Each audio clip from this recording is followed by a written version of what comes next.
ನಮಸ್ತೆ ಫ್ರೆಂಡ್ಸ್, ನಂದಿ ವ್ಲಾಗ್ಸ್ಗೆ ಸ್ವಾಗತ ಸುಸ್ವಾಗತ. ಇವತ್ತು ನಾವು ಮುಳಬಾಗಿಲು ತಾಲೂಕಿನಲ್ಲಿರುವ ಶಂಕರತೀರ್ಥ ದೇವಸ್ಥಾನದಲ್ಲಿರುವ ವಿದ್ಯಾಶಂಕರ ದೇವರನ್ನ ನೋಡೋಣ. ತುಂಬ ವಿಶೇಷವಾದ ದೇವಸ್ಥಾನ ಅಂತಲೇ ಹೇಳ್ಬೋದು. 1500 ವರ್ಷಗಳ ಹಿಂದಿನ ಇತಿಹಾಸ ಇದೆ ಈ ದೇವಸ್ಥಾನದಲ್ಲಿ ಅಂತ ಹೇಳ್ಬೋದು. ಬನ್ನಿ ನೋಡೋಣ. ಮುಳಬಾಗಿಲು ತಾಲೂಕಿಗೆ ಬಂದರೆ ಈ ದೇವಸ್ಥಾನ ನೋಡೋದನ್ನು ದಯವಿಟ್ಟು ಮಿಸ್ ಮಾಡ್ಕೋಬೇಡಿ. ಹಾಗೆ ವಿದ್ಯಾಶಂಕರ ಜೊತೆಗೆ ಶನೇಶ್ವರ ಸ್ವಾಮಿ ಕೂಡ ಇದ್ದಾರೆ ನೋಡಿ. ಇದು ಮುಳಬಾಗಿಲು ತಾಲೂಕಾಗಿರುತ್ತೆ ನೋಡಿ. ಈ ಸೈಡ್ ಹೋಗ್ತಾ ಇದೆ ನೋಡಿ, ಅದು ಬಸ್ ಸ್ಟ್ಯಾಂಡ್ ಆಗುತ್ತೆ. ಸರ್ಕಲ್ಗೆ ಹೋಗುತ್ತೆ. ಸರ್ಕಲಿಂದ ಯೂ ಟರ್ನ್ ಮಾಡ್ಕೊಂಡು ಬಂದರೆ ಈ ರೋಡ್ ಕಾಣುತ್ತೆ ನೋಡಿ. ಈ ಹೋಗ್ತಾ ಇದೆ ನೋಡಿ ಲಾರಿ, ಆ ರೋಡು ಸರ್ಕಲ್ಗೆ ಹೋಗುತ್ತೆ.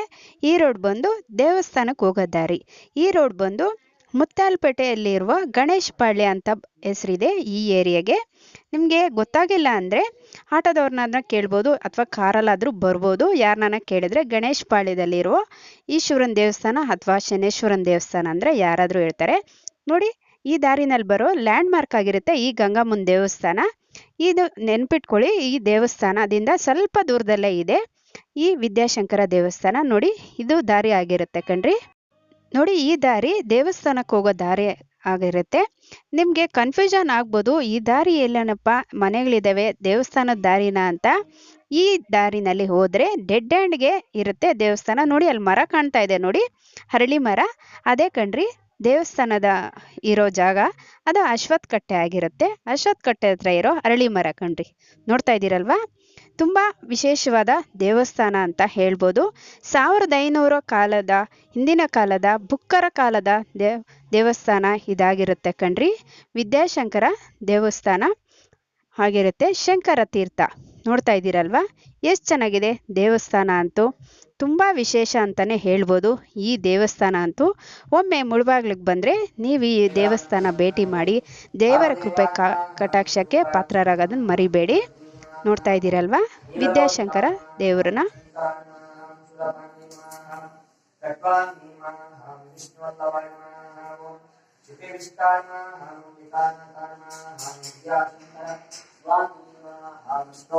ನಮಸ್ತೆ ಸ್ವಾಮಿಗಳೇ.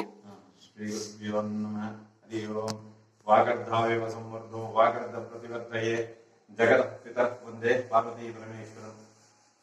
ಇದು ವಿದ್ಯಾಶಂಕರ ದೇವಾಲಯ, ಶಂಕರ ತೀರ್ಥ, ಹೌದು, ಗಣೇಶ ಪಾಳ್ಯ, ಮುಳಬಾಗಿಲು. ಸ್ವಾಮಿ. ಇದು ತುಂಬಾ ಪುರಾತನ 1500 ವರ್ಷಗಳ ಇತಿಹಾಸ ಇರುವಂತಹ ಒಂದು ದೇವಾಲಯ. ಇದು ಕೃಷ್ಣಾನಂದ ಮಠಕ್ಕೆ ಸೇರಿರುವಂತಹ ದೇವಸ್ಥಾನ ಸ್ವಾಮಿ. ಇದು ಸುಮಾರು ವರ್ಷಗಳಿಂದ ಹಾಳು ಬಿದ್ದೋಗಿತ್ತು. ಇತ್ತೀಚೆಗೆಲ್ಲ ಜೀರ್ಣೋದ್ಧಾರ ಮಾಡಿ ಎಲ್ಲ ಪೂಜೆ ಪುನಸ್ಕಾರಗಳು ನಡೀತಾ ಇದೆ. ವಿದ್ಯಾಶಂಕರ ಅಂತ ಶೃಂಗೇರಿಯಲ್ಲಿ ಬಿಟ್ರೆ ಇಲ್ಲೇ ಇರೋದಂತ ವಿಶೇಷ. ಇಲ್ಲಿ ಪ್ರತಿನಿತ್ಯ ಅಭಿಷೇಕಗಳು, ಕಾರ್ತಿಕ್ ಮಾಸ ವಿಶೇಷ ನಡೆಯುತ್ತೆ. ಕಾರ್ತಿಕ್ ಮಾಸ, ಕಾರ್ತಿಕ್ ಲಕ್ಷ ದೀಪೋತ್ಸವ ಎಲ್ಲ ನಡೆಯುತ್ತೆ. ಶಿವರಾತ್ರಿ ವಿಶೇಷ ಇರುತ್ತೆ.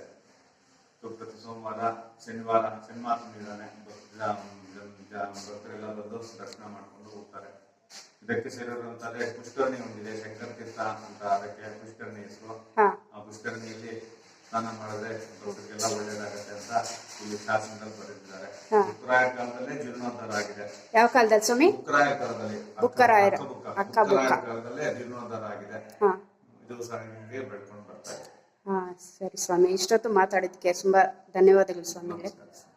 ಕೇಳಿದ್ರಲ್ಲ ಸ್ವಾಮಿಗಳು ಮಾತನ್ನ. 1500 ಹಿಂದಿನ ಕಾಲದ ಶಂಕರ ತೀರ್ಥ ವಿದ್ಯಾಶಂಕರ ದೇವಾಲಯ ಇದಾಗಿರುತ್ತೆ. ತುಂಬ ಒಳ್ಳೆ ದೇವಸ್ಥಾನ ಅಂತಲೇ ಹೇಳ್ಬೋದು. ತುಂಬ ವಿಶೇಷವಾದ ದೇವಸ್ಥಾನ.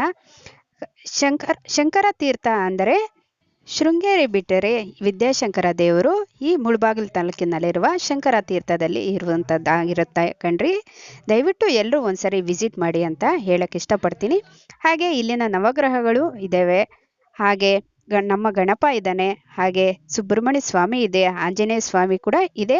ಅಷ್ಟೇ ಅಲ್ಲದೆ ಇಲ್ಲಿ ನೋಡಿ ಭವಾನಿ ದೇವಸ್ಥಾನ ಅಂದರೆ ಭವಾನಿ ಶಂಕರ ದೇವತೆ ಕೂಡ ಇದ್ದಾಳೆ ಅಮ್ಮ. ಎಲ್ಲರೂ ಒಂದ್ಸರಿ ನಮಸ್ಕಾರ ಮಾಡ್ಕೊಳ್ಳಿ. ಕೂತಲ್ಲೇ ನೋಡ್ತಾ ಇದ್ದೀರಾ ಈ ದೇವರ ದರ್ಶನ, ನೀವೇ ಭಾಗ್ಯಶಾಲಿಗಳು ಅಂತ ಹೇಳ್ಬೋದು. ಹಾಗೆ ನಮ್ಮ ನಂದಿ ವ್ಲಾಗ್ಸ್ಗೆ ಸಬ್ಸ್ಕ್ರೈಬ್ ಆಗೋದು ಮರಿಬೇಡಿ. ಹಾಗೆ ವಿಡಿಯೋನ ಕೊನೆವರೆಗೂ ನೋಡಿ, ವಿಡಿಯೋಗೊಂದು ಲೈಕ್ ಮಾಡಿ, ಹಾಗೆ ಇಷ್ಟ ಆದರೆ ಫ್ಯಾಮಿಲಿ ಫ್ರೆಂಡ್ಸ್ಗೆ ಶೇರ್ ಮಾಡಿ. ತುಂಬ ಹಳೆಯ ಕಾಲದ ದೇವಸ್ಥಾನ ಕಣ್ರಿ ಇದು. ನೋಡಿ, ನಮ್ಮ ಶನಿ ಮಹಾತ್ಮ ದೇವರು ಇದಾಗಿರುತ್ತೆ ನೋಡಿ. ಭಕ್ತಿಯಿಂದ ಎಲ್ಲರೂ ಒಂದ್ಸರಿ ನಮಸ್ಕಾರ ಮಾಡ್ಕೊಳ್ಳಿ ಅಂತ ಹೇಳಕ್ಕೆ ಇಷ್ಟಪಡ್ತೀನಿ. ತುಂಬ ವಿಶೇಷವಾದ ದೇವಸ್ಥಾನ, ಸ್ವಾಮಿ ಶನಿ ಮಹಾತ್ಮ ಸ್ವಾಮಿ ಆಗಿರುತ್ತೆ. ದಯವಿಟ್ಟು ಎಲ್ಲರೂ ಒಂದ್ಸರಿ ನಮಸ್ಕಾರ ಮಾಡ್ಕೊಳ್ಳಿ, ಈ ದೇವಸ್ಥಾನಕ್ಕೆ ಒಂದ್ಸರಿ ಭೇಟಿ ನೀಡಿ ಅಂತ ಹೇಳಕ್ಕೆ ಇಷ್ಟಪಡ್ತೀನಿ ಕಣ್ರಿ. ಅಷ್ಟೇ ಅಲ್ಲದೆ ಇಲ್ಲಿ ಕಲ್ಯಾಣ ಸಹಿತ ಇದೆ. ಕಲ್ಯಾಣಿನಲ್ಲಿ ಸ್ನಾನ ಮಾಡಿದ್ರೆ ಹಲವಾರು ಕಾಯಿಲೆಗಳು ವಾಸಿಯಾಗುತ್ತೆ ಕಣ್ರಿ. ಎಲ್ಲರೂ ದಯವಿಟ್ಟು ಈ ದೇವಸ್ಥಾನಕ್ಕೆ ಒಂದ್ಸರಿ ಭೇಟಿ ನೀಡಿ. ಮುಳಬಾಗಿಲು ತಾಲೂಕಿನಲ್ಲಿ ಇರುತ್ತೆ. ವಿದ್ಯಾಶಂಕರ ದೇವಸ್ಥಾನ ಶಂಕರ ತೀರ್ಥ ಆಗಿರುತ್ತೆ ಕಣ್ರಿ. ತುಂಬ ಸತ್ಯವಾದ ದೇವಸ್ಥಾನ ಇದಾಗಿರುತ್ತೆ. ದಯವಿಟ್ಟು ಎಲ್ಲರೂ ಒಂದ್ಸರಿ ವಿಸಿಟ್ ಮಾಡಿ. ಮುಳಬಾಗಿಲು ತಾಲೂಕಿಗೆ ಬಂದರೆ ಹಲವಾರು ದೇವಸ್ಥಾನಗಳಿದೆ ಮುಳಬಾಗಿಲಿನಲ್ಲಿ, ಅದರಲ್ಲಿ ಇದು ಒಂದು ಸಹಿತ ಆಗಿರುತ್ತೆ ನೋಡಿ. ಇಲ್ಲಿ ಪ್ರಸಾದ ಸಹಿತ ಹಂಚ್ತಾರೆ. ಅವತ್ತಿನ ದಿವಸ ಈ ಪೊಂಗಲ್ ಪ್ರಸಾದ ಮಾಡಿದ್ರು ನೋಡಿ. ಕಲ್ಯಾಣಿ ಅಂತ ಹೇಳಿದ್ನಲ್ಲ, ಇದೇ ಆಗಿರುತ್ತೆ ಕಲ್ಯಾಣಿ. ಇದರಲ್ಲಿ ಸ್ನಾನ ಮಾಡಿದವರಿಗೆ ಹಲವಾರು ಕಾಯಿಲೆಗಳು ವಾಸಿಯಾಗಿದೆ ಅನ್ನೋದು ಇಲ್ಲಿನ ಪ್ರತೀತ ಆಗಿರುತ್ತೆ. ದಯವಿಟ್ಟು ಎಲ್ಲರೂ ಒಂದ್ಸರಿ ವಿಸಿಟ್ ಮಾಡಿ, ದೇವರ ಕೃಪಾ ಕಟಾಕ್ಷಕ್ಕೆ ಪಾತ್ರರಾಗಿ ಕೇಳಿದ ವರನ ಪಡ್ಕೊಂಡೋಗಿ ಅಂತ ಹೇಳಕ್ಕೆ ಇಷ್ಟಪಡ್ತೀನಿ ನಮ್ಮ ನಂದಿ ವ್ಲಾಗ್ಸ್ ಕಡೆಯಿಂದ. ನೋಡ್ತಾ ಇದ್ದೀರಲ್ವಾ, ದೇವಸ್ಥಾನದ ಆವರಣ ಎಷ್ಟು ಸ್ವಚ್ಛವಾಗಿದೆ, ಎಷ್ಟು ವಿಶಾಲವಾಗಿದೆ. ಒಮ್ಮೆ ಭೇಟಿ ನೀಡಿ. ಇನ್ನೊಂದು ಹೊಸ ವ್ಲಾಗ್ ಜೊತೆ ನಿಮ್ಮೊಂದಿಗಿರ್ತೀನಿ. ಅಲ್ಲಿವರೆಗೂ ವೀಕ್ಷಿಸಿದವರೆಲ್ಲರಿಗೂ ಧನ್ಯವಾದಗಳು.